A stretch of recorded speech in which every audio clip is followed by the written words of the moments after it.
Okay, for this video, we'll be going through success criteria B. So make sure you have watched the success criteria A's video. Okay, for the different energy stores, for the different pathways to which energy can be transferred from one store to another. Okay, they give some examples of those energy pathways and also energy stores. So for part B, is more like a calculation part. Okay, so you need to recall and apply relationship for kinetic energy, or EK, and gravitational potential energy near the Earth's surface, EP, to new situations or to solve related problems. Okay, so let's start. Energy in a kinetic store is the energy of an object due to its motion. So whenever an object is moving, it will have energy in the kinetic store. Okay, so it is quite simple to think a faster object will actually have more energy in a kinetic store compared to another similar object that is at a lower speed. Okay, however, there's more than that. If you look at the formula, energy in a kinetic store is equal to half mv square.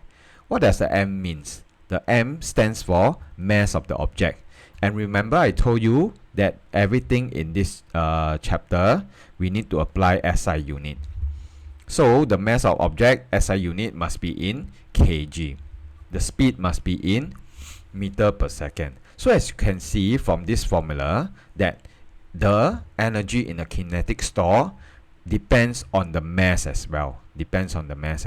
Alright, so it's half mv square. And this square, half mv square, this square is only for the v, not for the m and not for the half.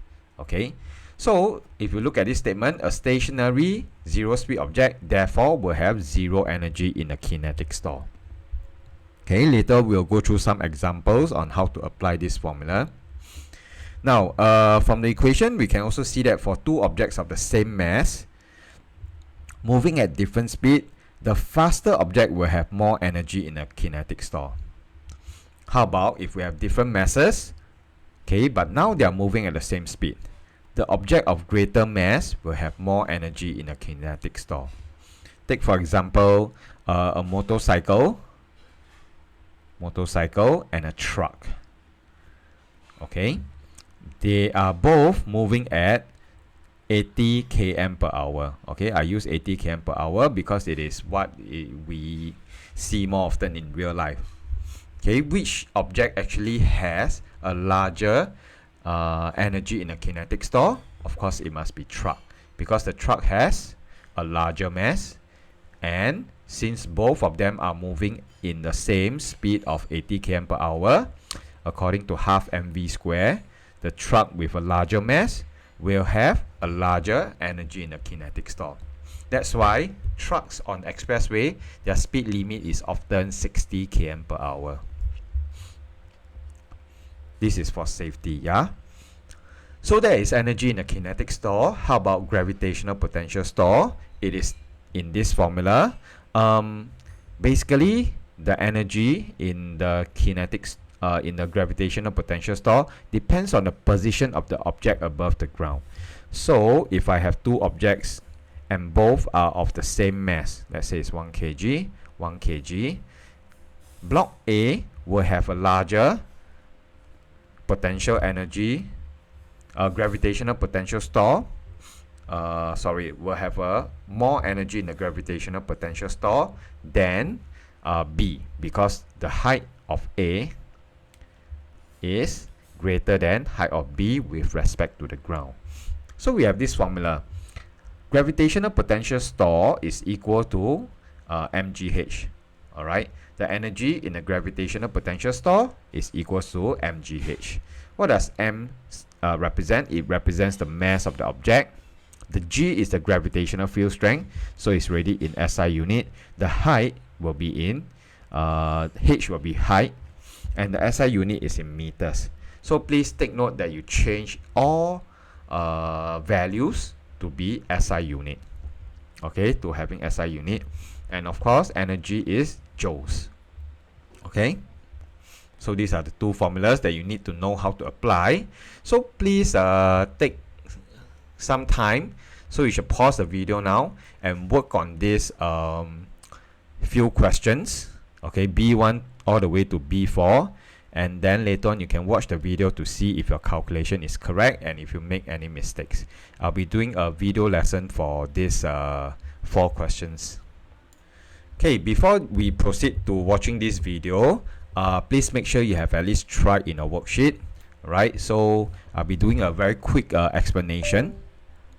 So basically a bullet of mass 20 grams, right? So this is actually mass, right? So M.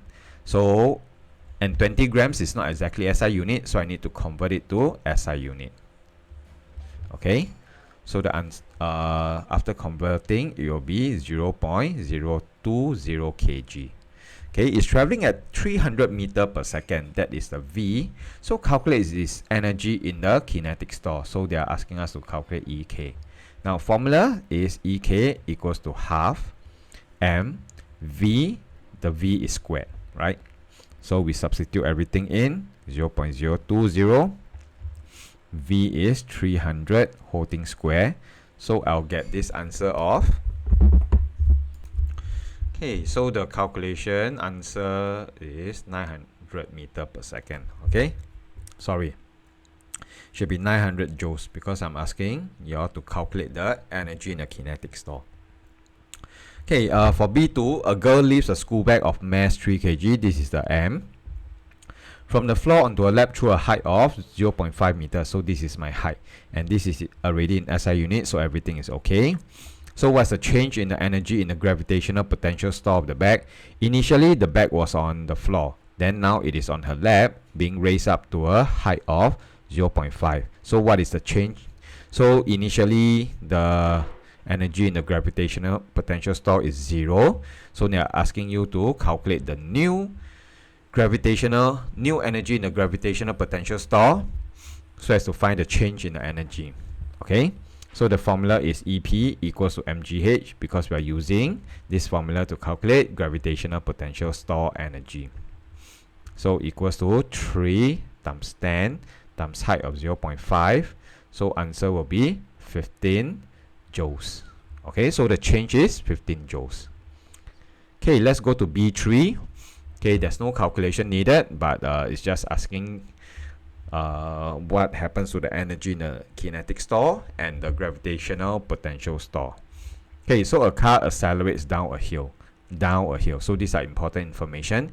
If a car accelerates, that means the velocity increases. And because EK equals to half mv square, okay, of course the mass remains the same, but the V increases. Therefore, the EK is going to increase.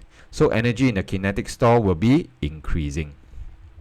But it's going down a hill. So if it's going down a hill, the height that he's on, that the car is at, okay, will decrease. So if the height decreases, right, and energy in the gravitational potential store is calculated by mgh, M of course doesn't change and G also don't change as well, so the H will decrease. So if H decrease, that means the energy in the gravitational potential store will be decreasing as well. So answer is D. Okay, B4 is a bit challenging. Okay, so 2 balls of mass M and 2M respectively roll down from inclined planes as shown in the diagram below. Now determine the ratio of the energy in the kinetic store of A and is to B as they reach the bottom point.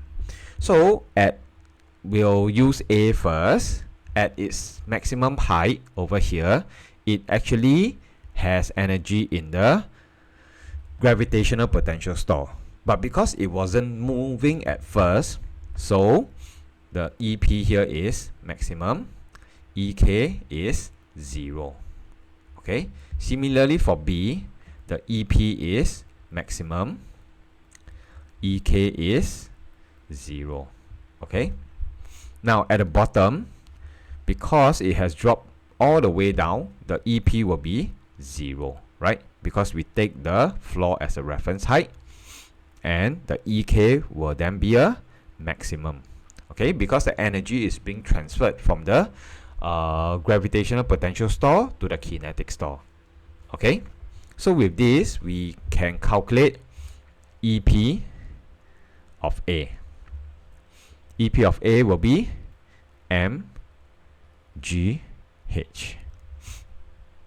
EP of B will be using a formula mgh, but because the mass is 2m, the g is still g, the height is 2h, right? So that later we can compare between these two cases. So it will be 4 mgh. Okay, so all this energy will be will be transferred to the energy in the kinetic store. That means EKA is to EKB. Okay, EKA will be mgh, EKB will be 4 mgh. So by ratio, it will be 1:4. Okay. So that's all for success criteria B. We'll be moving on to success criteria C in the next video.